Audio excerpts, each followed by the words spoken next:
Okay, good morning everybody. Welcome back after your hopefully sunny weekend here in Britain. Anyway, it's fantastic to be able to enjoy the weather here, and certainly as I talk, markets are enjoying themselves more than you can imagine. This is the S&P now powering higher, still on the recovery of non-farm payrolls and the better than expected data, pushing the S&P to the highs and pushing us on now even still. Just keep in mind, as I'm talking, I want you to keep an eye on this level on the DAX. That's 10,472. DAX September future. This is that spike high at the end of July. We've come off since then, but European equities also gapping higher this morning and now about to approach this key level 1047.72. Above that, 1050. That's definitely something you should look out for. And then really above that, you've got to go back in the DAX quite some way. I'll just put it onto continuation again. You've got to go back quite some way. I just got a touch there at 1054.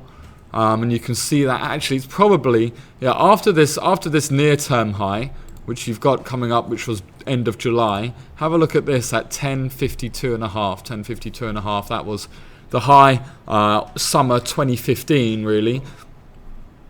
After we rallied, then rallied into the Christmas period. So that's 1052. Now, one thing I want to point out, guys, just before we get stuck into today's market action, is this chart, which is the monthly chart of the S&P. And I think it's good just to try and reflect exactly where we are and where we've come from. This is the rally before the dot-com crisis in 2000, 2001.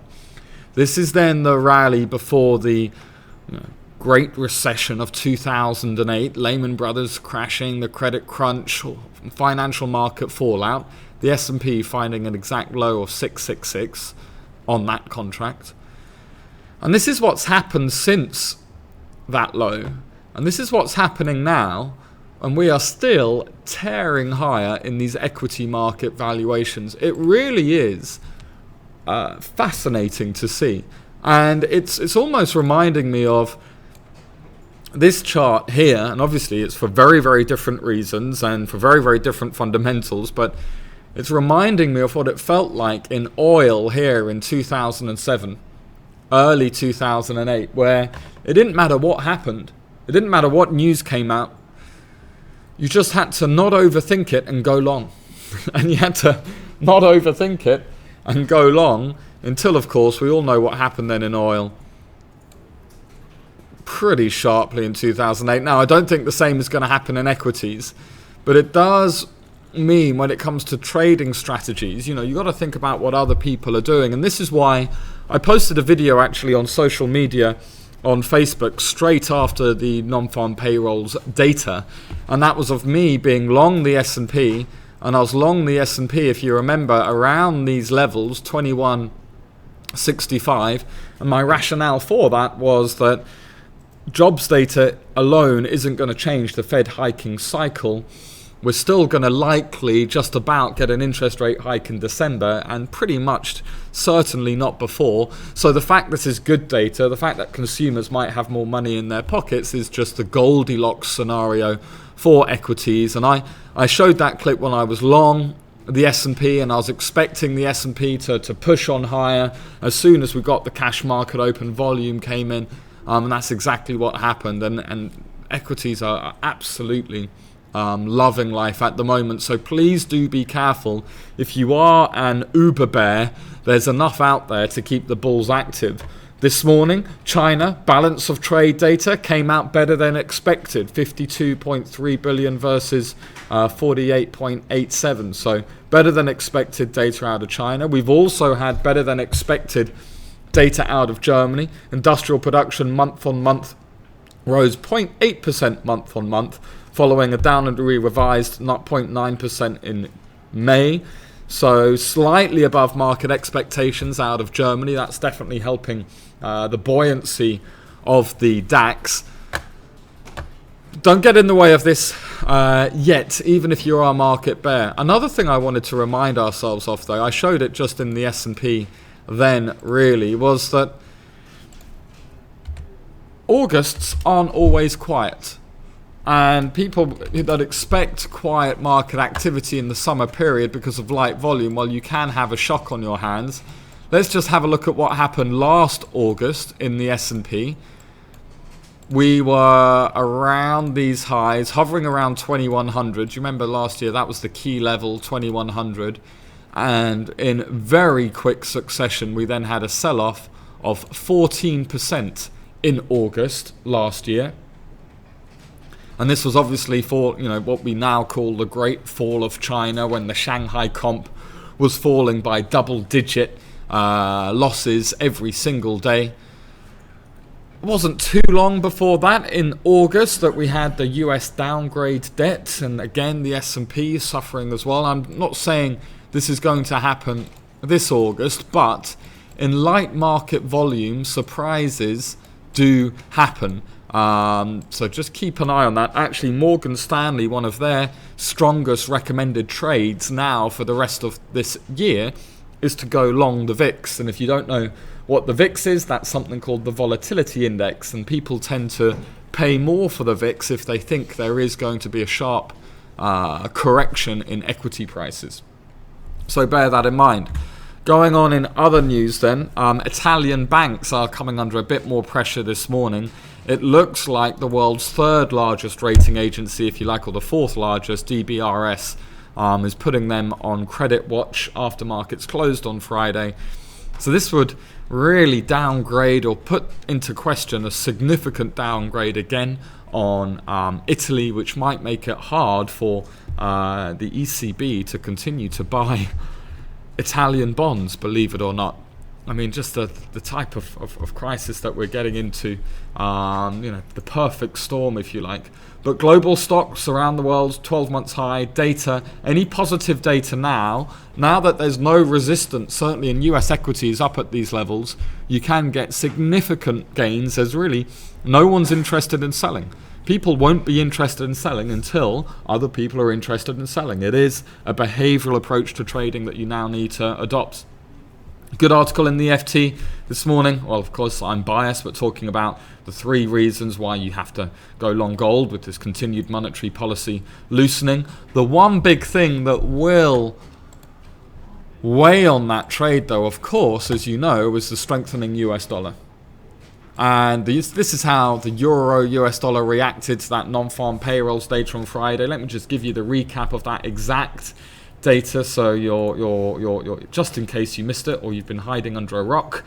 The actual data came out at 255,000. Expected was 185,000. The prior, which was 287, was revised to 292. So in 2 months, that's well over 500,000 jobs have been created in the US economy. Actual unemployment level stayed at 4.9% versus the expected 4.8%. But most interestingly for the dollar was that the average hourly earnings that was expected at 0.3% after the month prior's 0.1% did in fact meet that number. So that came out at 0.3%. If you have a look at where the euro dollar is now, however, it's not doing too bad. It's still well above the Brexit lows. Obviously, the strength in the dollar after Brexit supporting it. We've got 1.1 on the cards. That's where we've been hovering around July. I think that's something to aim at. But really, you haven't seen the dollar strengthen too much. And although, the Fed aren't looking at your unemployment data too much, the likelihood of an interest rate hike has now moved higher. If you remember, I was talking about it being just around the 30% for December. That's moved up to the mid-40s now. There is an increase in Fed rate hike expectations, and that should weigh on the euro dollar and currency pairs against the dollar, of course. Looking at T-notes, they're saying a similar kind of picture. Obviously, in the end, Friday's number did weigh on T-notes, but were you guys trading it? I was talking you guys through my trade. I was short T-notes after non-farm payrolls. If you remember, I was short around here, around these lows, and It was quite a slow trade, wasn't it? T-Notes took, do you remember that on Friday? They took a good 2-3 hours to really then continue on their extension lower once stocks had moved and confirmed their trajectory higher. Oil trading about halfway within their range for 2016. Well, no, just above halfway within their range for 2016. Finding support at the 40 handle. Let's see if there's more weight. It's really around this level here, $40.50, and then the $40 handle itself. If we get below this level, then certainly technically you're looking at the bottom half of that range with 26 as the main support. Okay, what have we got coming out data-wise today? Nothing too prominent, really. 1 o'clock, some minor data. Really, 3 o'clock out of the US CB employment trends. Labour market conditions data, that's coming out at 3 o'clock as well. This week, well, we've had the main German data. So yeah, 3 o'clock US labour market conditions index, that's the main one. This week, well, tomorrow we've got the UK trade balance. Let's see if now, this will take into account the weaker pound, so let's see if that affects the UK trade balance at all. Wednesday we've got French industrial production, another US minor jobs data. Deutsche Telekom earnings Thursday afternoon. Obviously the normal initial jobless claims on Thursday. UK construction data on Friday.